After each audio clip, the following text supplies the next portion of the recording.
This is Dr. Linda Herman presenting a module on acid-base balance. In this module, we are going to review certain elements of topics that might, for most of you, be review, including hydrogen, ion, and pH, the role of the buffer systems in our body, and acid-base imbalances.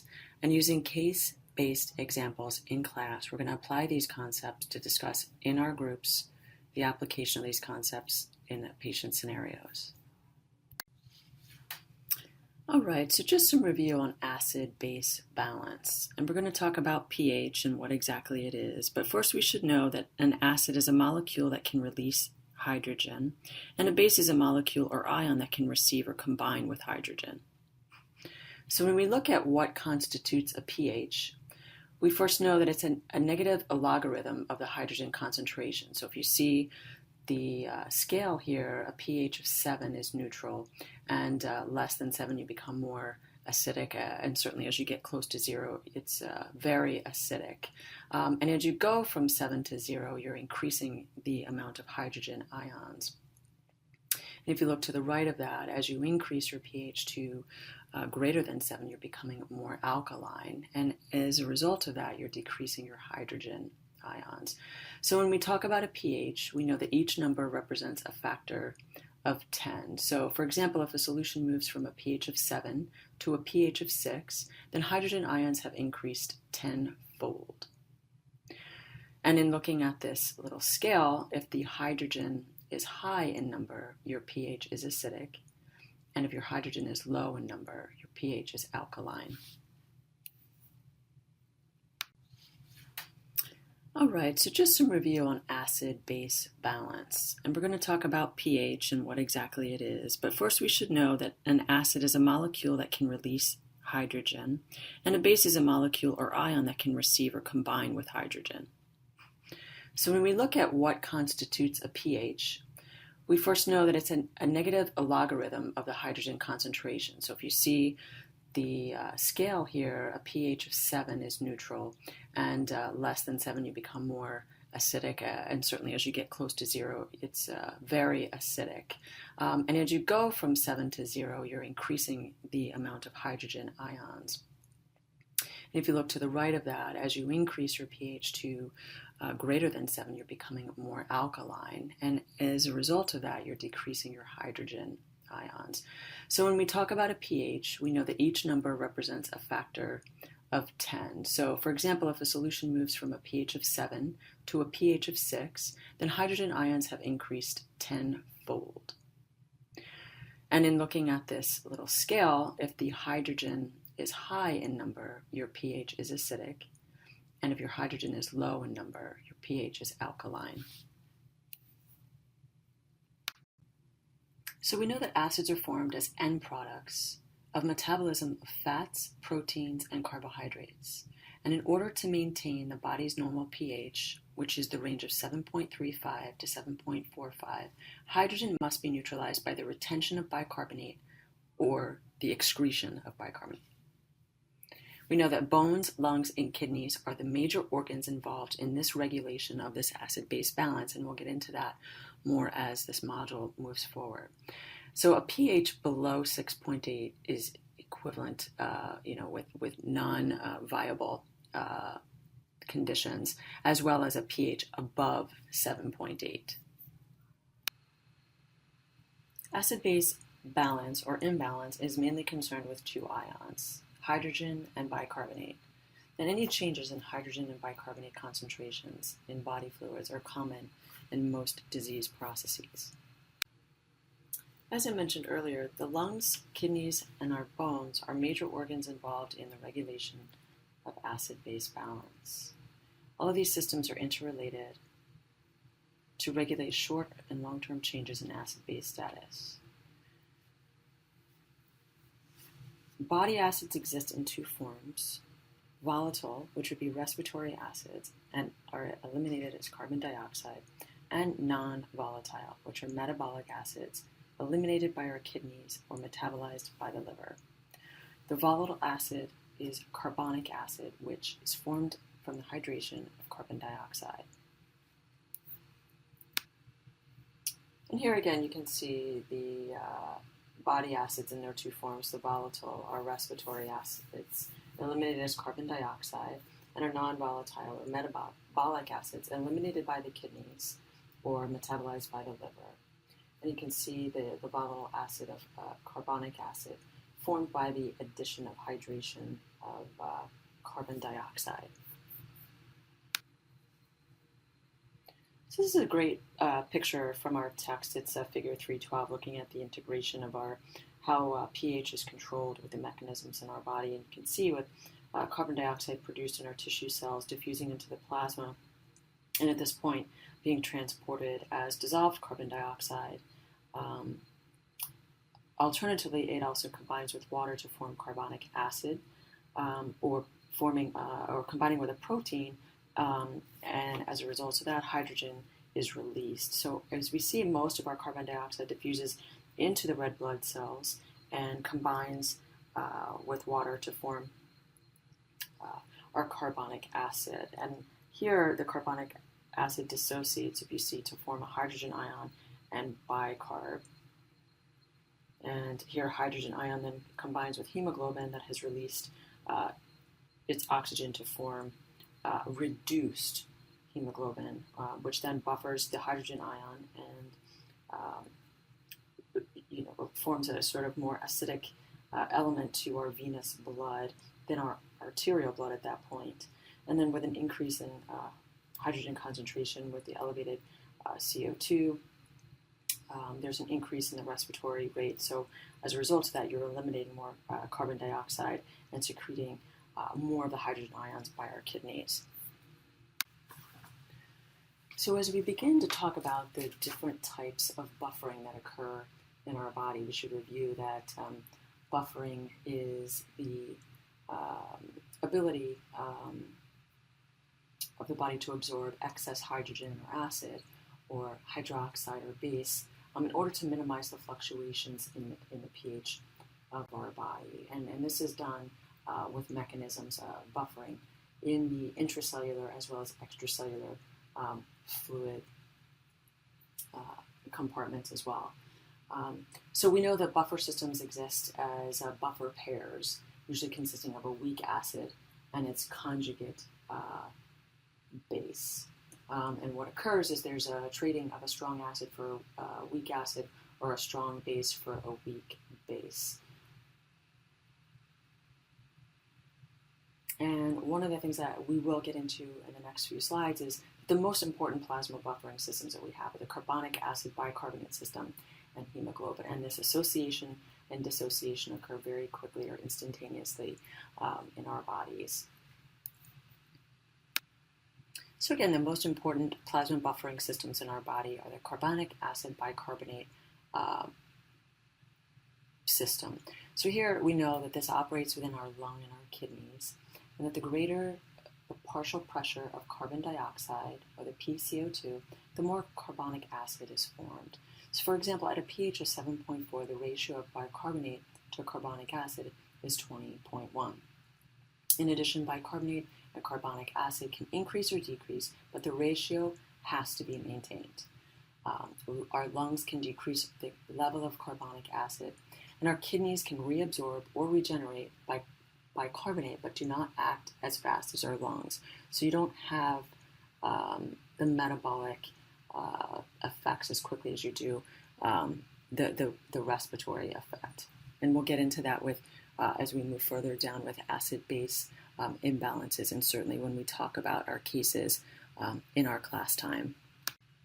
All right, so when we talk about bicarbonate buffering, if our bicarbonate decreases, then our pH will decrease, causing acidosis. And as a result of that, our pH can be returned to normal if carbonic acid also decreases, and this is what we call compensation when we see this type of pH adjustment.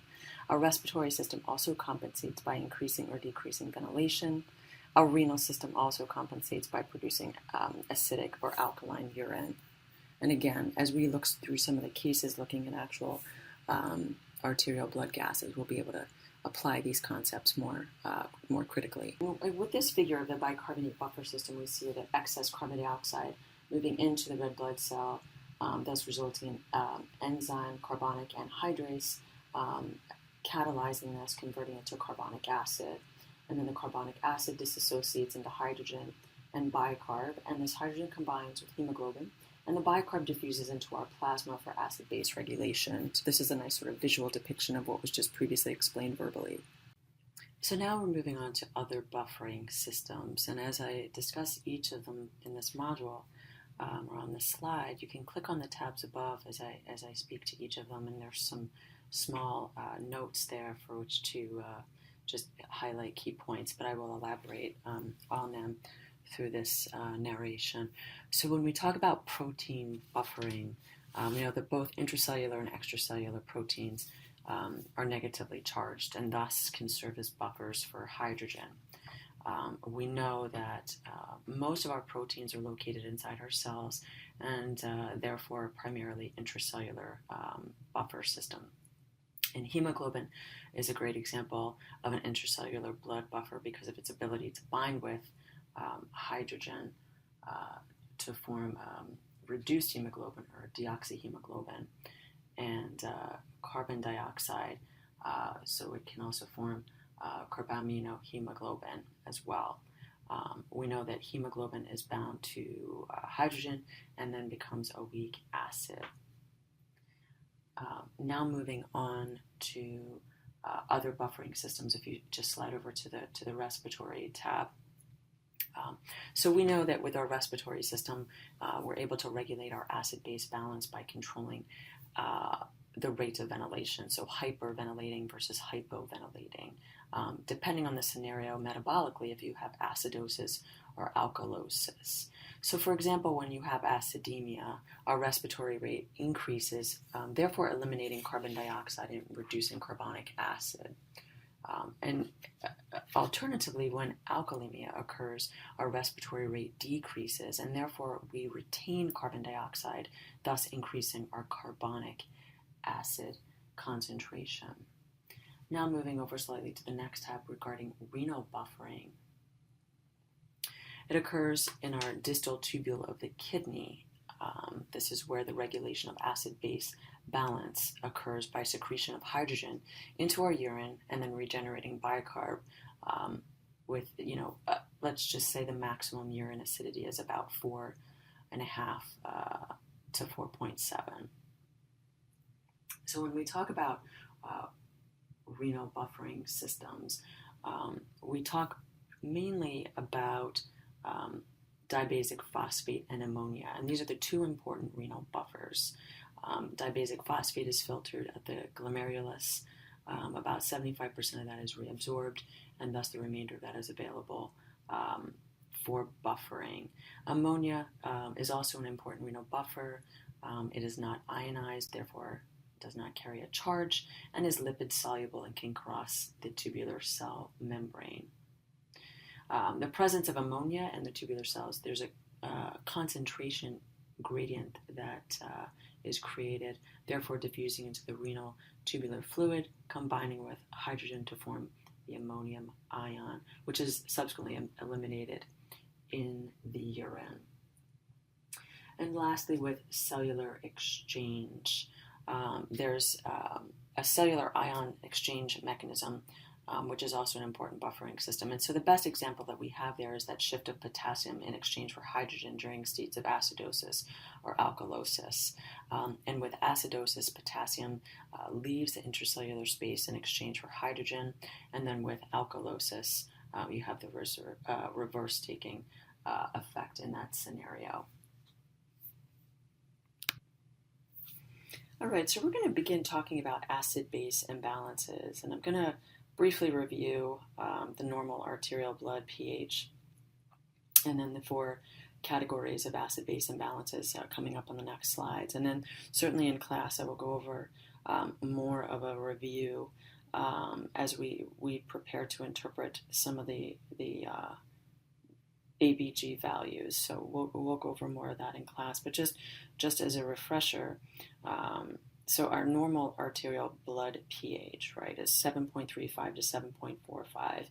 And the way the arterial blood is obtained is through sampling of arterial blood. So this is blood that is, well oxygenated before it is able to get to the tissues. And so we get a good read about carbon dioxide and oxygen in these values. And it typically sampled using the radial artery, whether it be directly through a puncture or if someone already has an arterial line in place. So again, in talking about acidosis, we know a pH less than 7.35, thus resulting in a systemic increase in hydrogen concentration. And with alkalosis, that's the pH over 7.45, and thus represents a decrease in hydrogen concentration or excess of a base. So again, just briefly as a review, and we'll get more into each category in the next few slides, and certainly in our class time as well. So this should just be a review for you. So 4 categories of our acid-base imbalances include respiratory acidosis, respiratory alkalosis, metabolic acidosis, and metabolic alkalosis. So you can click on each of these tabs as I further describe them. So with respiratory acidosis, we have an elevation of the partial pressure of carbon dioxide as a result of ventilation depression. So these are folks that might have some sort of situation going on where they're not able to ventilate at a normal rate. So it's a decreased respiratory rate with these patients, resulting in elevated PCO2. With respiratory alkalosis, you have a decreased PCO2 as a result of hyperventilation. So whatever situation is going on, the respiratory rate is elevated, resulting in decreased carbon dioxide. With metabolic acidosis, you have decreased bicarb or an increase in non-carbonic acids. So again, metabolically, there's something going on where there's less base sort of free in the blood. With metabolic alkalosis, you have elevated bicarb, usually as a result of excessive loss of metabolic acids, and this might be a scenario of vomiting, for example, and we'll get into these shortly with more description. So as we move along, we're going to talk about each of the 4 categories of acid-base imbalances, and I've formatted this so you can click on each tab as I describe them. So we're going to talk about metabolic acidosis and metabolic alkalosis, respiratory acidosis, and respiratory alkalosis. And as we talk about metabolic acidosis, I am going to briefly talk about anion gap in that as well, which will follow on its own slide after this slide. So there will be more on anion gap in just a bit, and certainly we'll get into a little bit better understanding of what anion gap means in terms of metabolic acidosis during our class time. So this is just a review for us right now. So first, with metabolic acidosis, some of the causes that we can see clinically would be lactic acidosis, renal failure resulting in increased acidity, diabetic ketoacidosis, diarrhea, and patients that are malnourished or in situations of starvation. So when we talk about metabolic acidosis, we need to think about non-carbonic acids that increase, right, or bicarbonate loss from our extracellular fluid, or situations where they're unable to be regenerated by the kidney. And in these clinical scenarios, we know we have an acidotic environment going on metabolically when our pH drops below 7.35 and our bicarb is less than 24 milliequivalents per liter. And then we have compensation when there are patients that are hyperventilating, and then you have renal excretion of this excess acid. So this is the compensatory mechanism that does occur in scenarios where the pH is below 7.35 and our bicarb is less than 24. Again, these patients will hyperventilate, so you'll see that increased respiratory rate, and then you'll begin to see excess acid secretion in the urine. Moving along to manifestations, these patients may report headache, lethargy, or these Kussmaul respirations. Again, some of these are vague symptomatologies with headaches and lethargy, but it's more that Kussmaul respiratory pattern that is sort of a pretty good clinical indicator that we have a metabolic acidotic environment going on with our patient. Our treatment options obviously include bicarbonate, lactate-containing solutions.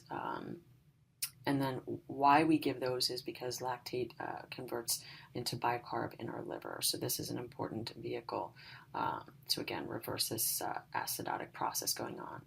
And then, of course, as we are able to do this and sort of bring down this acidotic environment, we want to treat the underlying cause.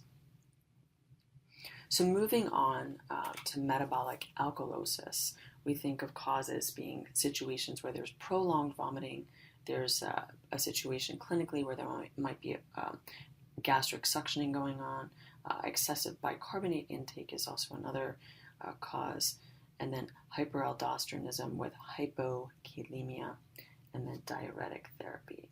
So in this condition with metabolic alkalosis, we remember that bicarb concentration is increased, usually from excessive loss of metabolic acids, right? So chlorides, we can lose those again with situations, as I just mentioned, where there might be suctioning, prolonged vomiting, diuresis, etc. So clinically, we see these markers of pH above 7.45, bicarb elevated above 26.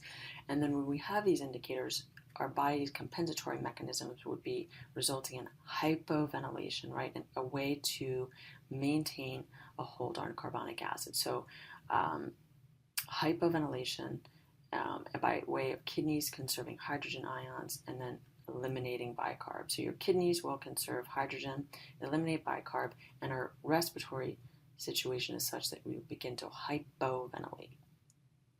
And by hypoventilating, you're holding on to carbonic acid.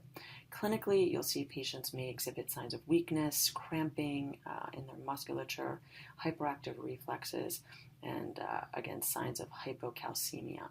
Again, some of these symptoms are vague, so it's not always something where you'll see someone present with weakness and muscle cramps and automatically, rule in metabolic alkalosis. There's, of course, the laboratory studies that will support that as well. Our treatment will include sodium chloride, potassium chloride.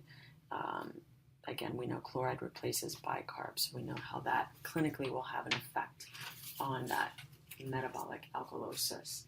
So moving on to respiratory acidosis, our causes include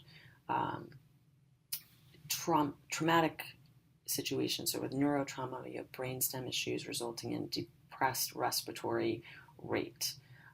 In patients also that have been over-sedated, we sometimes see patients go down for MRI, for example, and get a lot of Ativan for claustrophobia, and there's always that concern that there's going to be respiratory depression because of over-sedation.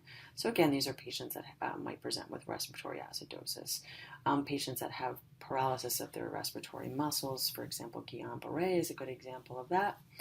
Any kind of trauma, including flail chest, could alter one's ability to take in good respirations. And then pneumonitis or any kind of pulmonary edema, emphysema, flares of asthma or bronchitis can also alter one's ability to take in a good respiration. Clinically, we know we have respiratory acidosis when we have a pH below 7.35. Our carbon dioxide elevates from hypercapnia. And we know respiratory acidosis occurs when there's this alveolar hypoventilation, right? So these are situations where you're not getting good oxygenation to the alveoli. Our body's ability to compensate is usually not as effective or immediate as the kidneys, and it can take some time.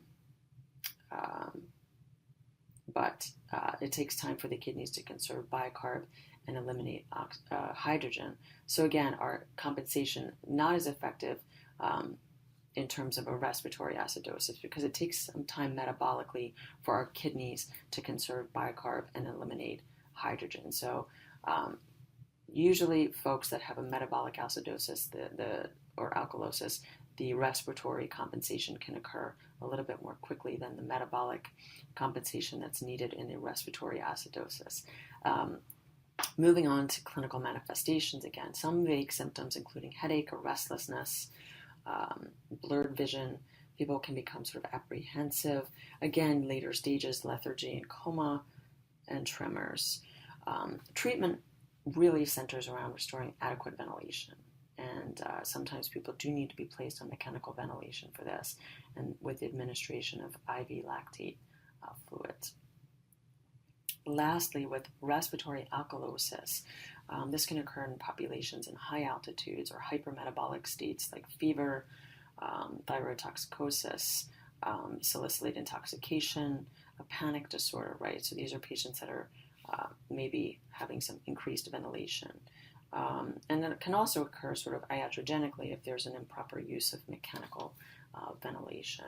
So clinically, we see hyperventilation as the cause and decreased plasma carbon dioxide, so hypocapnia. Our pH in these situations is usually above 7.45. Carbon dioxide is decreased below 38.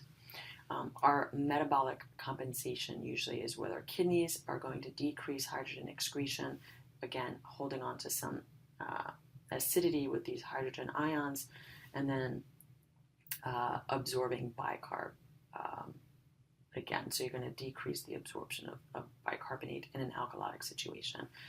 Manifestations clinically include dizziness, confusion, paresthesias. Sometimes patients can present with coma and hypocalcemia as well. Again, some of these are vague symptoms. So again, you're really going to find your diagnosis based on a vague presentation usually, and then really get your arterial blood gas. Treatment includes slowing down ventilation, right? So a lot of times you can do that with using a paper bag, treating the hypoxemia and these hypermetabolic states, and occasionally we'll need to intervene with the administration of IV chloride fluids.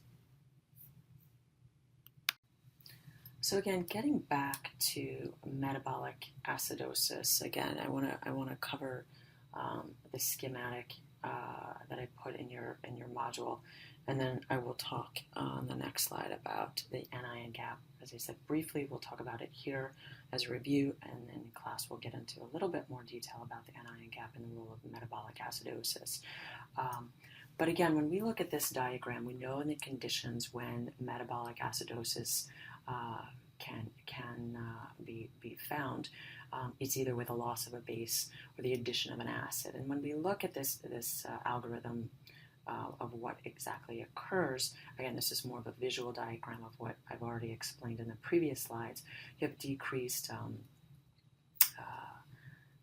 bicarbonate ion, correct. And so as a result of that, you have a decrease in your serum pH, which is consistent with acidemia.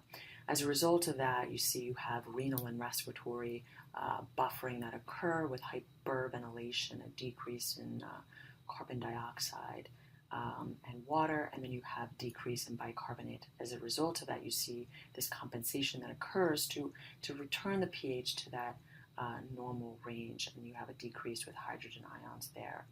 Alternatively, if we have a clinical situation where we have an addition of an acid, you see that pH decline because of an increase of hydrogen ions. As a result of that, you'll get a renal correction as a possible buffering mechanism that occurs. As a result of that, you have increased acid titration. So again, we see where we have ammonia and hydrogen forming there, and then we also have dibasic phosphate and hydrogen resulting in the formation of a monobasic phosphate. As a result of that, there's increased excretion of acid in the urine, as well as regeneration of increased bicarb, thus bringing our pH back to a normal range. So you're getting that pH elevated toward an alkalemia sort of status in that side of the diagram. All right, and talking more about metabolic acidosis, one of the things I wanted to touch on for review, and we'll get a little bit more into this during class time, is the use of an anion gap. And we use the anion gap to be careful in terms of how we distinguish the types of metabolic acidosis. So we know under normal situations, concentrations of cations and anions in the plasma are equivalent. However, some anions like proteins and sulfates, phosphates, and organic acids, for example, aren't measured in our common lab equations or evaluations in our blood. So our normal anion gap sort of is lacking these the measurement of these negative ions like sulfates, phosphates, lactate, and ketoacids and albumin. So what we use is the difference between the sum of potassium and sodium and the sum of bicarb and chloride. And the normal range of that is about 10 to 12 milliequivalents per liter. And so when we have an anion gap in a setting of metabolic acidosis, and our anion gap is normal, this usually represents conditions related to loss of bicarbonate with retention of chloride in a setting to maintain ionic balance, which is hyperchloremic metabolic acidosis. And this is what you see when you have patients that have renal failure or diabetic ketoacidosis, patients that have had a lengthy diarrhea, as a result, and as a result of that have bicarb loss. When you have an elevated anion gap, these are patients that usually have acidosis from accumulation of anions other than the chloride. And we'll talk, as I said, a little bit more about that during class time, but this really is the extent of what I would like you to know for the sake of where we are with the acid-base imbalance. All right, and I just want to finish up this module with what I consider to be a pretty nice representation of how you evaluate changes in acid base and sort of the compensatory mechanisms that go with that. And this is from your book. It's figure 314. Essentially takes you through how to evaluate essentially what's going on with acid-base imbalances. So here it's just a great example of how you would evaluate the pH first, and then examine the changes in your bicarb levels and your carbon dioxide, and look at these values to establish exactly what is going on with the value. So if you have elevated bicarb, this is usually a situation where you have primary metabolic alkalosis or renal compensation for primary respiratory acidosis. When you have decreased bicarbonate, for example, this is usually from primary metabolic acidosis or renal compensation for primary respiratory alkalosis. So again, those are just a couple of examples from this. I think this is really great summary looking at acid-base imbalances to kind of troubleshoot, if you will, what you have. First of all, examining your pH, establishing, if it's obviously low, normal, or high, and then evaluating what your PaCO2 is and your bicarb are, and sort of following through with that. So I would absolutely make sure you know this. I think this will serve you well in terms of exam purposes as well as your careers moving forward from here.